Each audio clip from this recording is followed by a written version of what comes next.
Olá, estamos aqui para apresentar mais um programa de podcast. Meu nome é Sofia Carvalho Ribeiro e aí vamos falar sobre a geografia da desigualdade,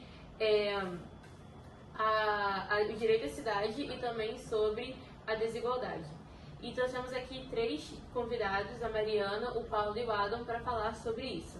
Bom, para começarmos, como foi o processo de urbanização das cidades brasileiras? Assim, o processo de formação das cidades brasileiras foi extremamente acelerado, pois devido à ausência de planejamento das cidades, né, como poucos estavam exemplos que não foram planejados, Cantagalo e Duque de Caxias, fez com que a concentração de pessoas nesses espaços seja muito grande. Então, e o espaço desses lugares é muito pequeno comparado com a quantidade de pessoas. Isso fez com que bairros como Ipanema e, vamos supor, Leblon sejam muito mais caros de se viver lá do que um lugar mais subdesenvolvido, vamos dizer assim. Sim, concordo. E o que podemos dizer sobre desenvolvimento urbano? O que o desenvolvimento urbano impactou na sociedade brasileira? Então, tiveram vários impactos no desenvolvimento urbano, devido à industrialização das cidades, né? Que com o maior investimento das industrializações nas cidades, o pessoal do campo assim, veio para as cidades assim, para ficar mais perto da indústria e porque trabalhar nessas indústrias dava muito mais dinheiro, tipo, dava muito mais qualidade de vida do que no campo, sabe? Que era longe de tudo. Então elas vinham para ficar perto das indústrias, perto dos centros e acabavam acontecendo o processo que a gente chama de favelização, que é a construção em áreas de riscos, assim, construção precária, de pessoas que não têm uma qualidade de vida tão boa. E isso mostrava muito sobre a desigualdade social aqui no Brasil. Por exemplo, em São Conrado, assim, a gente ali tem a maior renda per capita do Rio, uma das maiores, e do lado tem a Rocinha, que é um lugar totalmente precário, que tem muita violência e o saneamento básico é muito ruim também, né? Isso. E também de que maneira podemos explicar como o rápido crescimento das cidades influenciou nas desigualdades sociais brasileiras?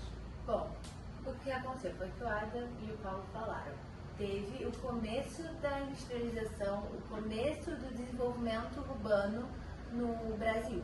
E aí acabou que as pessoas saíram das zonas rurais e elas foram para os centros, porque elas queriam ficar perto dessas indústrias, até porque elas queriam trabalhar nelas para, né, ter uma melhor qualidade de vida. Mas acabou que teve muita gente, teve um grande movimento, um grande êxodo rural. Então acabou que teve uma discrepância enorme entre a mão de obra que estava nas áreas urbanas e nas áreas rurais.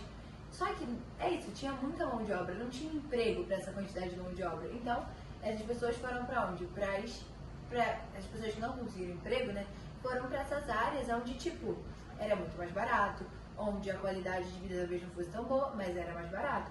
Então acabou se acumulando nessas áreas que não eram tão grandes, essas pessoas que não tinham conseguido emprego e que acabavam tendo uma qualidade de vida menor, e perto das indústrias, onde tinham os trabalhos, eram os centros, ou seja, tinha essas pessoas que conseguiram emprego, que estavam tendo uma qualidade de vida boa nesses centros perto das indústrias.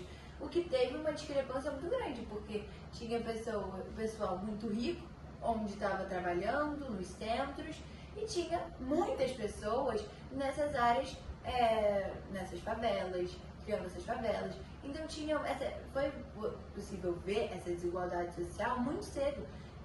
E até hoje, né, é visível essa desigualdade social, que continua com as favelas, com as comunidades, tendo essas pessoas muito pobres e condições precárias, né, muito ruins, e um lado onde tem pessoas de classe média alta, que vivem bem, que têm uma boa qualidade de vida. Bom, também, além disso tudo que eu falei, tem um pensamento da Raquel Ronick, que ela diz que a cidade é como um imã, criando um campo magnético que atrai, reúne e concentra os homens.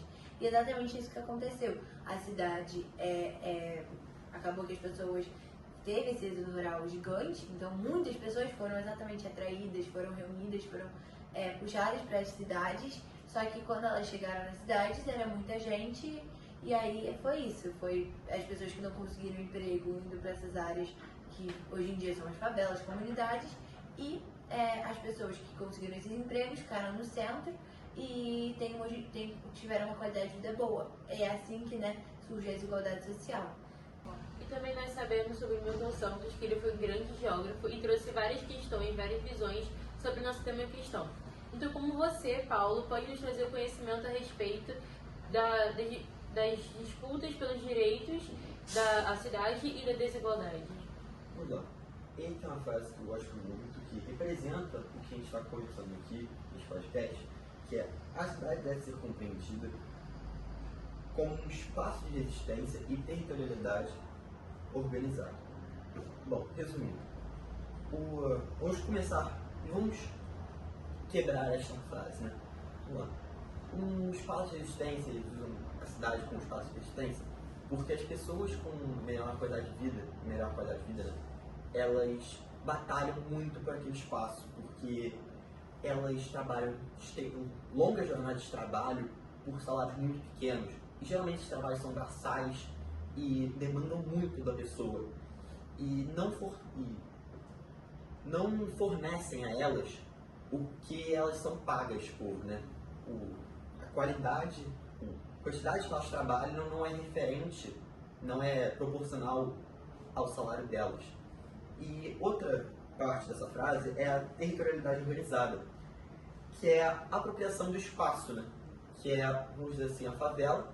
Eles usam aquilo como uma parte de simbolização deles, para poder se mostrar para as pessoas como a vida é. Seguindo esse pensamento do Paulo, a territorialidade organizada é algo que eu apoio, sabe? E isso se liga muito ao pensamento do Milton Santos, que diz que essa territorialidade, ela é consequência do pensamento dessa Raquel, que a Mariana falou, a Raquel Ronick, que diz que a cidade concentra o homem.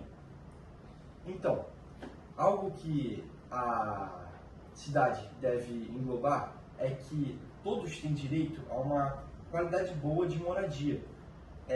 Como diz no Direitos Humanos, que a moradia de qualidade é obrigatória para o ser humano. Então o governo tem que tomar medidas para fazer com que a porcentagem dessas moradias ruins diminua.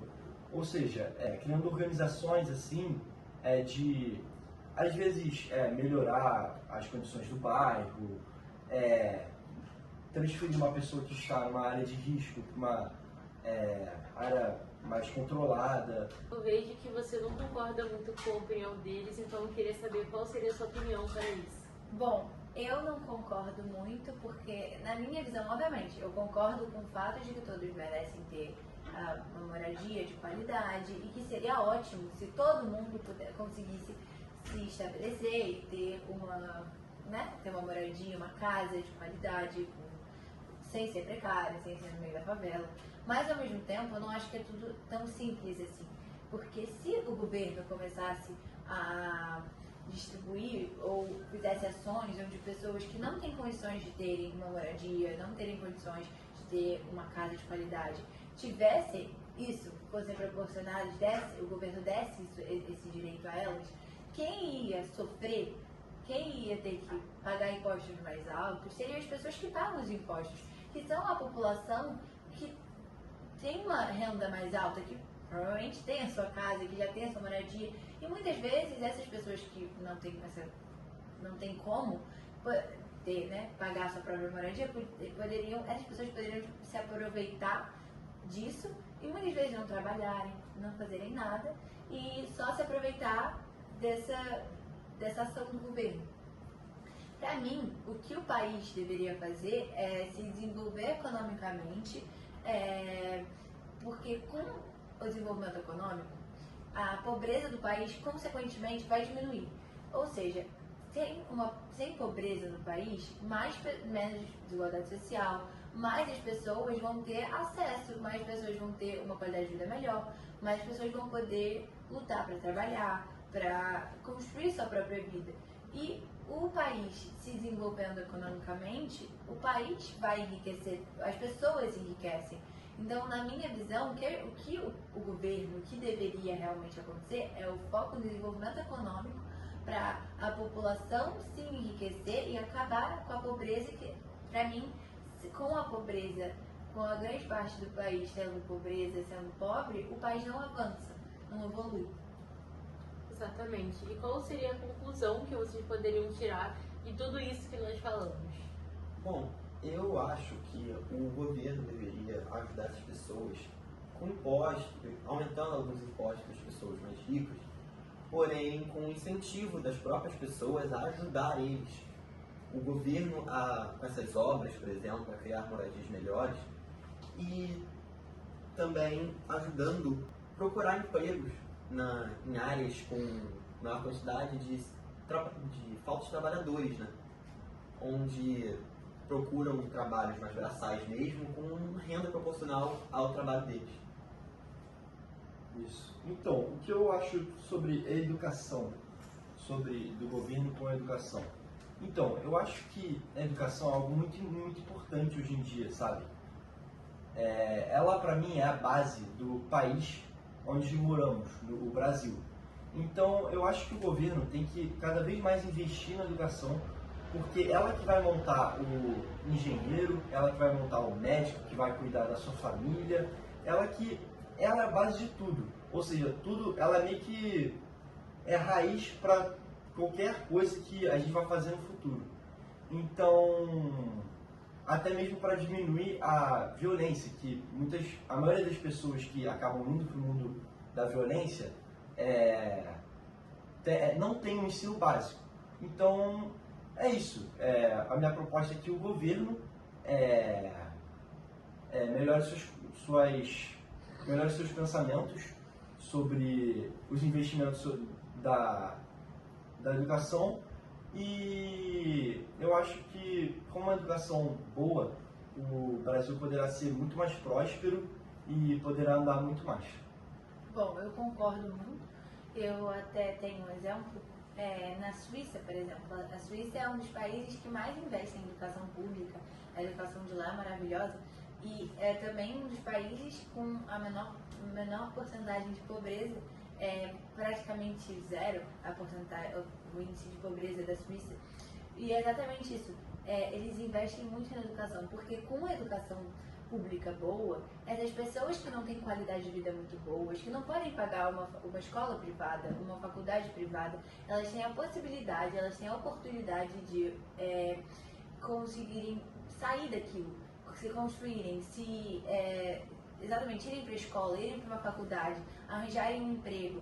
E com isso elas melhoram de vida, elas enriquecem, ou seja, diminui a pobreza.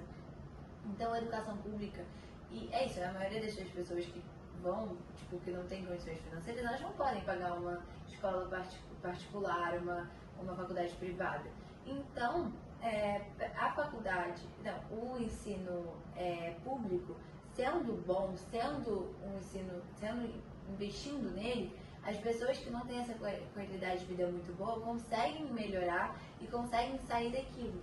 E com isso também, com o investimento na educação pública, você tem também maior parte da população indo para a faculdade, virando mão de obra qualificada, para os empregos virão não estagnando, e sim evoluindo e podendo ter empregos que vão dar uma boa qualidade financeira para eles. Uma coisa boa também que o governo deve fazer é que eles têm que fazer algum tipo de reforma para que eles consigam aumentar a quantidade de empregabilidade para aumentar a demanda das pessoas que se formam em algumas áreas da faculdade, como engenharia, que muitas pessoas se formam na engenharia, mas não conseguem muitas vezes trabalhar naquela área. Então, Concordo. assim, E também algo que ela falou que, da conexão ao que eu falei, é que, por exemplo, na Suíça, a gente vê que a educação é bem melhor e a gente tem menos pessoas com condições ruins.